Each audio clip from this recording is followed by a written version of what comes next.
Fires continuing their assault on the western part of the U.S. Yesterday's fire in the Central Valley spreading across thousands of acres, forcing people out of their homes and keeping fire crews scrambling. Alicia Cunha is live in Denver with more. Alicia? Hi, Sandra. Yeah, 37 large fires right now are burning across the western United States. In central California, as you mentioned, there's a fire that's been burning there near Lake McClure, about 50 miles east of Modesto. Yesterday, it tripled in size within a matter of hours. It was horrible. It was orange. The whole sky was orange, luminous. Just everything was luminous. There was ashes falling. It was just bad. You just knew it was bad. It was completely out of control. One home has been destroyed and evacuations ordered. Fire officials say more than 11,000 acres have burned with minimal containment. To the south, crews continue to battle the 28-square-mile Whittier fire in Santa Barbara County. That blaze has been burning for more than a week in the mountains there, destroying 16 homes and forcing a couple thousand people to evacuate. The fire is now 49% contained, and residents in some areas are being allowed to return home as firefighters press on. In Nevada, 50 miles north of Reno, firefighters are trying to stop the relentless advance of the Long Valley fire. This one started across the border in California a week ago. It's already scorched 83,000 acres across both states. And Sandra, wish I had good news, but no relief in sight for residents or firefighters. Hot, windy days ahead, definitely the rest of today and next week, or this week rather, according to the National Weather Service. Yeah, Sandra? we'll keep watching it. Alicia, thank you.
race is on to contain the dozens of wildfires in California fueled by extreme heat, forcing thousands of people to flee their homes. This most recent outbreak outside Yosemite National Park. ABC's Kenneth Moten is on the scene for us. Good morning, Kenneth. Good morning, Robin. Just an incredible scene. This fire raging all night. You can see just how much land has been charred here. This morning, the fight continues to slow this wildfire and save hundreds of homes. Overnight, an entire town evacuated. More than 1,400 firefighters battling a 54,000-acre fire, threatening 1,500 structures, including homes, destroying at least 8 and damaging another, forcing thousands to flee the mountain town of Mariposa. A chopper pilot capturing this footage on his helmet cam showing the magnitude of this fire just miles from Yosemite National Park. Clouds of smoke and flames seen for miles. The fire jumping highways, forcing several major roads to close. No power for all of those staying in the lodges and camping tonight. Knocking out power in Yosemite Valley, forcing visitors of the national park to turn around during its busiest time of the year. These photos showing how the park filled with smoke in just 4 hours. Overnight, the governor declaring a state of emergency, the fire just 5% contained. I haven't seen these conditions in a long time. It's a wind-driven, slope-driven, fuel-driven fire. Adding to the challenge, the fire's rapidly changing conditions, keeping firefighters on the move. I don't think we can emphasize enough how active and erratic this fire activity is, especially with this fire. It's done stuff that we haven't seen before. There's a lot fueling this fire after years of drought, record rainfall adding new growth, and this part of the state is dealing with a dead tree crisis. Because of those conditions, one fire official telling us this morning he hasn't seen a fire behave this way in at least 20 years. Robin? All right, Kenneth, thank you. And for more now, we'll go to Ginger. Good morning, Ginger. Oh, good morning to you, Robin. Impressive images coming from that Detweiler fire. This is a time lapse showing how far up into the atmosphere some of those clouds reach. And this is early in the week. Now watch what's going to happen. We've got red flag warnings in place. Northern California, parts of Utah, and air quality alerts. We put on the moisture and the dry. Less than 10% humidity for so many folks through Nevada, even northern Utah. All right up against that moisture in the south from those tropical waves of moisture that come in and give you the monsoon flow. That's going to form thunderstorms. With that will come dry lightning, meaning the rain doesn't make it to the ground, just lightning that starts more fires. Thousands of firefighters are trying to stop a quickly growing wildfire near Yosemite National Park in California. The Detweiler fire has burned more than 48,000 acres. That is a larger area than Washington, D.C., to put that in perspective. The fire has destroyed 29 buildings and threatens 1,500 more. It is only 7% contained. This is just one of dozens of wildfires burning across the West. Mireya Villarreal is in Mariposa, California, with the devastation. Mireya, good morning. Good morning. Officials are calling this fire extreme and aggressive. It hollowed out this home right here pretty quickly, leaving behind a just small portion of the frame. In nearly 2 days, this fire doubled in size and forced the evacuation of thousands of homes. More than 3,000 firefighters from across California are racing to battle the Detweiler fire, where towering flames and thick smoke are consuming the state's historic gold country. It's dry at night as almost as much as it is during the day. And so when you have the same burning conditions all the way 24 hours a day, it's really hard to get in front of it. From the air, nearly 24 air tankers and helicopters are shuttling water and retardant over the fierce flames. Dry, shifting winds have made them difficult to predict. On the ground, crews are hiking through steep, rugged terrain, building fire lines to try and control the fast-moving blaze. One way they are fighting these fires is by creating this line of vegetation right here with bulldozers. It's a way to keep the fire from getting any closer to the road and to people's properties. Almost 5,000 people are under an evacuation order, including the entire town of Mariposa. The fire came within less than a mile of turning Anthony Scoggins' home into ash. There was hotshot crews behind my property line cutting anything they can to keep the fire from coming in. Nearby Yosemite Park is still open right now, but a number of power lines were taken down by the fire during peak tourist season. Right now, there are about 6,000 firefighters battling blazes all around California. We're looking at about a dozen fires right now. Nora. All right, Mireya, thank you. Weather now, flood damage, power outages. That's what people living in the town of Mayer are having to deal with after the latest round of monsoon storms. That weather rolling in kind of overwhelmed that burn scar from the Goodwin fire. Creeks started overflowing, sending that rushing water right into some neighborhoods. We know 2 people had to be rescued at an RV park, and some communities even had to evacuate and spend the night at Mayer High School. But then I heard a roar, and then I looked out, and here it was covering, just a wall of water with a lot of debris. And I looked over and I could see the water coming around the corner of the office. So I ran in and started yelling at her, get the dogs, let's just get out. And by the time I came back out, the water was up to my shorts. All of our patio furniture is gone. Our fence line has a bunch of stuff in it. Wow, APS did get some of the power restored, but many of the RVs and the trailers could be left without power for a while. We'll stay on top of that one to make sure we pass along any information.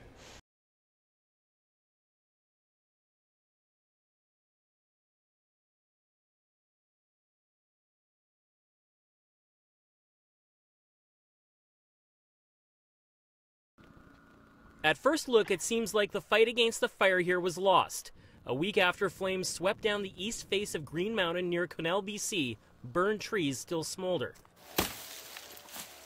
Jordan Mack, an Ontario forest firefighter, has been picking away at the hot spots ever since, trying to prevent the re-flaring that has been a problem across BC this year. Well, even the tiniest smoke in the ground can ignite trees, and given the winds and weather, right, it can push it.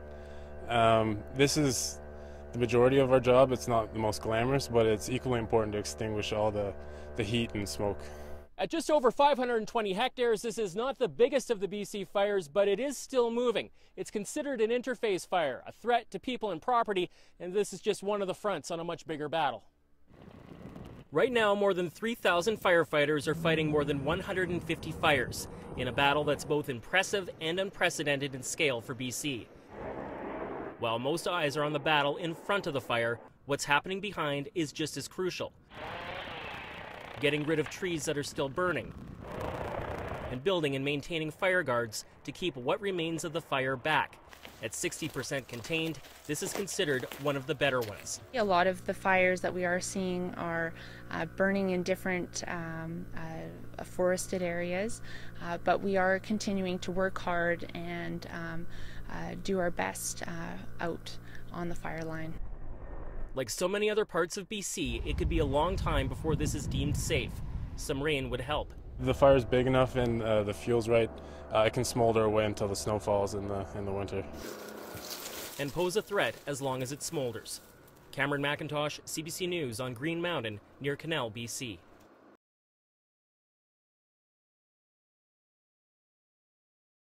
We are driving in a river. Wait, the camera to the side, because that's where most people is. Okay, look at this. Holy moly. Maybe. Hang on, slow it down. They're stopping. That guy's stuck. We are. I don't think I want to be facing downhill. No, we are now stuck.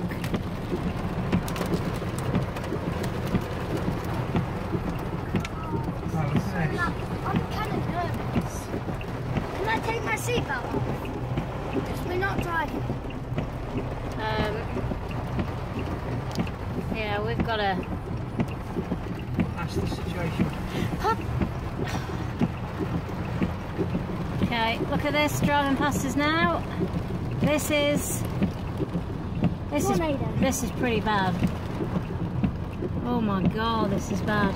This is the worst storm I've ever seen. Sorry, I have to take this. Flip. Can we get back there? Can we turn it around?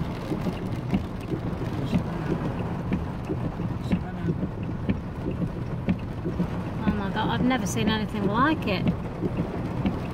Wow. This is what we're made for.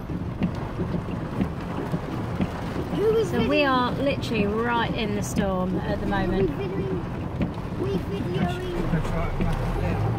So we're gonna try. Are we videoing for you? Okay, we're going to try and get back up this hill. But, oh, what are you doing? Okay.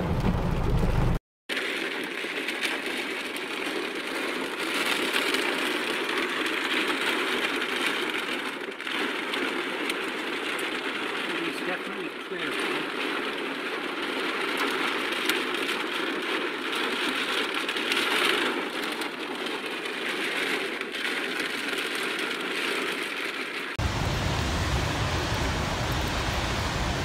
And there's a tree blocking the road up the top. And there was in the road at the top with campsites too, all those like that.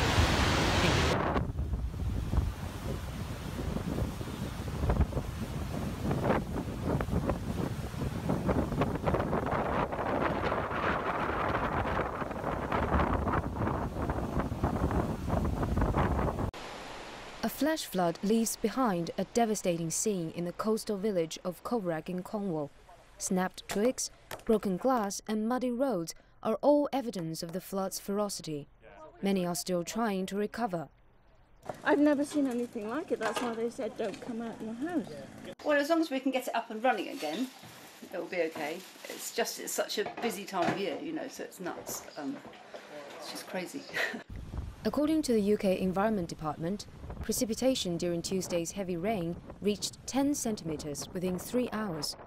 In a video released by the UK Coast Guard, residents were being lifted by helicopter out of a submerged house. Out of the 6 trapped, 2 were rescued. It wasn't clear what happened to the other 4 people in the house. Cornwall Fire and Rescue Services also reportedly responded to multiple flooding-related incidents. One fire officer described a terrifying experience. One of our crews found a lady who was trapped in a small extension on her property, and literally as they brought her out through a window, the side wall and window collapsed in there. Authorities have yet to release the exact number of casualties, but Cornish residents have decided to ward off the anxiety of waiting by dealing with the mess. People are clearing the main street of rocks and debris to make sure traffic is restored. Trucks are brought to carry mud back to the coast. Volunteers are reinforcing the river banks to prepare for the future. Estimates put the cost of repairs at over £1 million, with many roads and buildings still needing attention. Ma Ke, CGTN.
Направляйте, оно создано.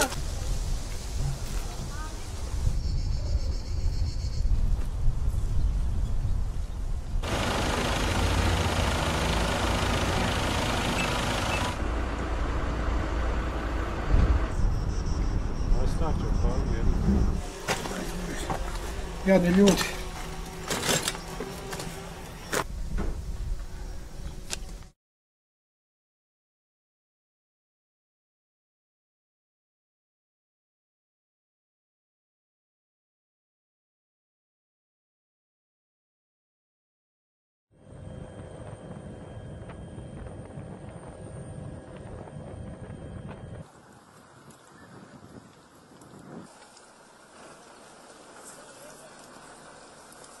Isaac!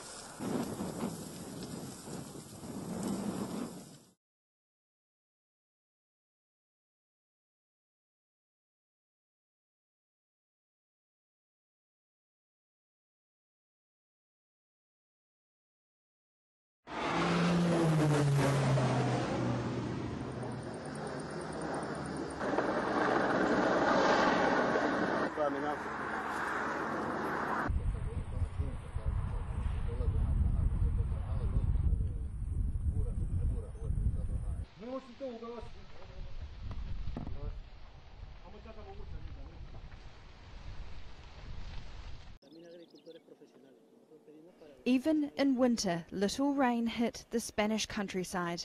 One glimpse of the region's crops and you can see it's bad, although that word apparently doesn't do it justice. This year wasn't bad, it was catastrophic. I can't remember a year like this since 1992 when I was a little child. In the same way that we haven't harvested many of the fields because the revenues wouldn't be enough to pay for the labour.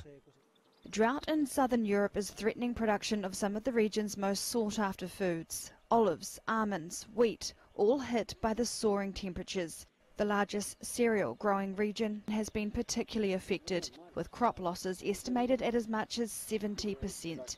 Italy is no better. Its Agricultural Association has estimated 2017's drought could cost the nation's farmers more than €1 billion. When you want to help someone, decisions have to be taken in the very same moment. It's like when there's a humanitarian catastrophe. It doesn't help to send food a month later. Everybody would be dead by then. This is the same. In this region, we are financially choked. Crops grown in greenhouses also can't be relied upon, with a limit on the amount of water available. One upside on an otherwise scorched horizon, the drought has helped support EU wheat futures, which have risen around 6% since the beginning of June. And as for hunger, a bigger harvest in France should be able to provide for the trading bloc. Cold comfort for countries further south who see rising temperatures as a long-term trend which may threaten the viability of farming.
News from Jammu and Kashmir, and while it's raining very heavily across many parts of India, and in Doda and Jammu and Kashmir, there's been a cloudburst in which 6 people have been killed. Well, let's go across to Zafar for more on that. And Zafar, we're seeing those visuals. It's like rivulets running through the city, and it seems a bit of through the town, and a landslide as well. What's the situation? Well, Gargi, in the night there were multiple cloudbursts in Doda and Kishtwar. In the Thatri area of Doda, there was a cloudburst. With the result, water started overflowing in the Nala, and that caused flash floods. Many houses were affected. 3 bodies have been found so far in Thatri. There are many people who are still missing, but rescue operations started right in the morning with locals taking the lead. Now police and army have also joined in. They are, taking people out of that debris and shifting them to the hospital. And also in Kishtwar, 2 people have been washed away in the cloudburst. So that's the situation in Doda and Kishtwar. These 2 twin districts of the Chenab Valley, where we've seen multiple cloudbursts. In the past, also last week, also there was a cloudburst in Doda. So this is really the situation there. People are trying to help out all those who are stuck in those houses in the debris and trying to take them out to the hospital. Many people have been moved out, but there are still many who are missing. 3 bodies have been found in Thatri so far, and 2 people are washed away in Kishtwar. Gargi. All right, Zafar, thanks so much for joining us, and hope those people are indeed found. 6 people killed in that cloudburst in Doda.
dapat lagi dilewati.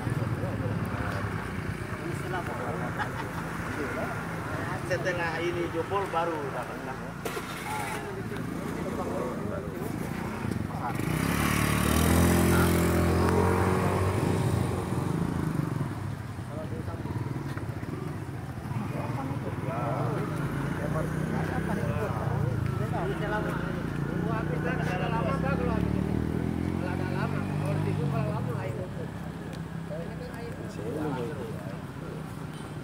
Bukan dengan arus, kan arus dengan gitu, mana sangkut puning-puningnya. Ini saya jadi sungai, ini. Kecuali ada tongkang kapal ini langsung taruhkan di situ. Kalau satu mobil itu mobil punanya ya hanya uang ini aja.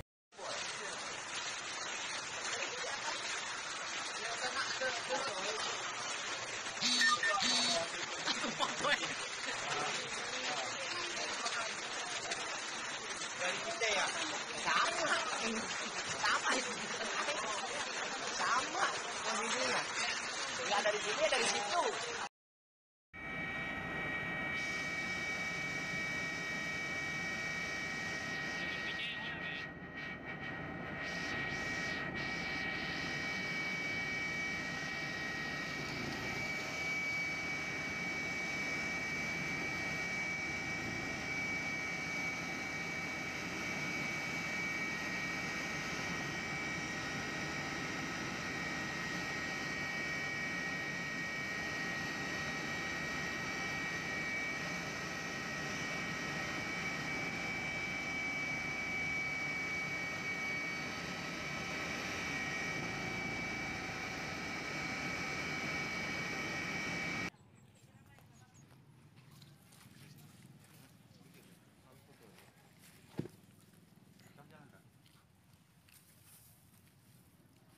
Video.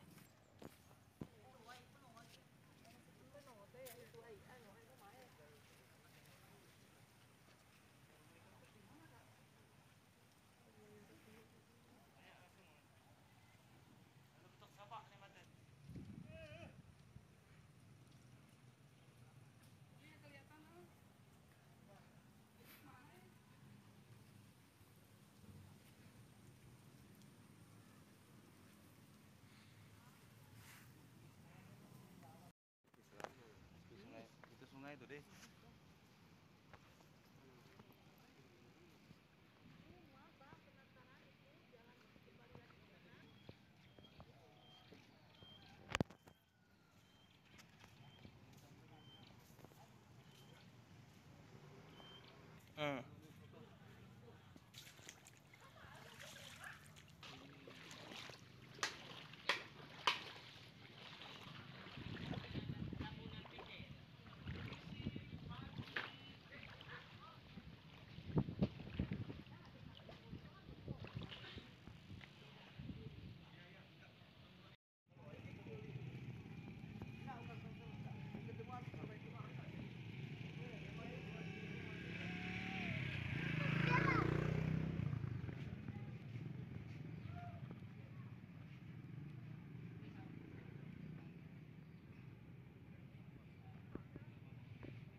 As many of you may have noticed, it was sweltering hot today. Korea's weather agency issued heat wave advisories and warnings to most of the country's regions. And the capital Seoul was issued with the first heat wave warning for this year. Our Oh Jung-hee tells us more. Scorching heat followed up Korea on Thursday. Doing nothing but merely standing outside just for 10 minutes made people sweat. And it was not only the high temperature but the humidity as well that added stress and discomfort to daily activities. I got heat rash all over my body. It felt really itchy, so I took a shower at home and came out again. But as soon as I came out, I started sweating again, and my clothes have got wet already. I stayed in the car whole day and came out for a few minutes. And wow, it's really hot today. My body's so sticky now, the weather's quite annoying. Most regions in Korea were issued with heat wave advisories or warnings on Thursday. Korea's Safety Ministry and the Meteorological Administration issued heat wave advisories for parts of Gyeonggi-do Province, Eastern Gangwon-do Province, and the western parts of Chungcheongnam-do and Jeollabuk-do Provinces, as well as Jeju Island. And they also upped the heat wave alert by one level from advisory to warning for the nation's capital Seoul, as well as Yongin and the southern cities of Gwangju and Boseong. Heat wave advisories are issued when the daily high tops 33 degrees Celsius, and warnings are issued when the daily high tops 35. For Seoul, today's heat wave warning is the first of its kind this year.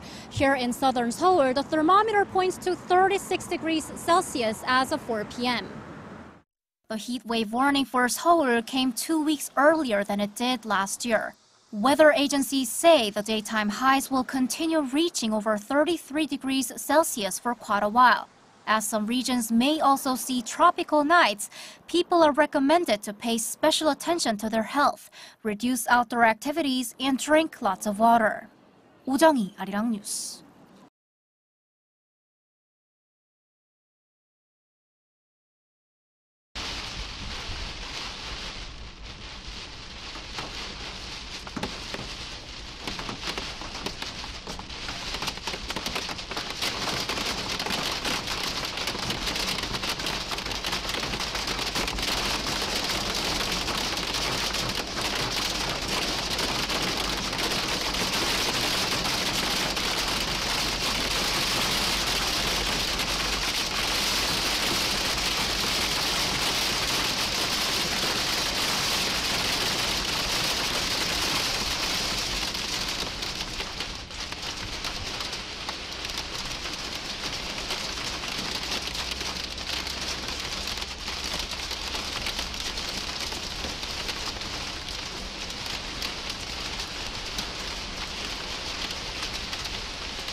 Смотри, все сломало деревья сломало. Давай.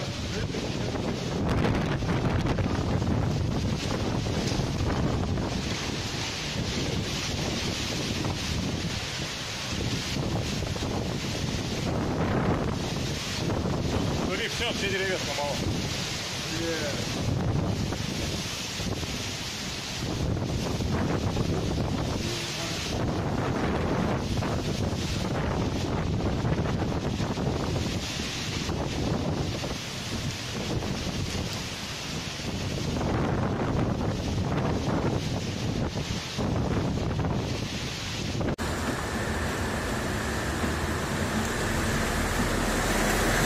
маленькая Венеция.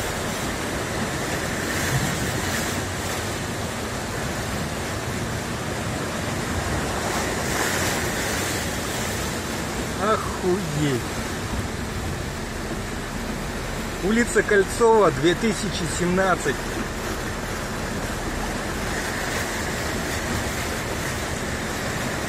В смысле, речка Кольцова, блядь.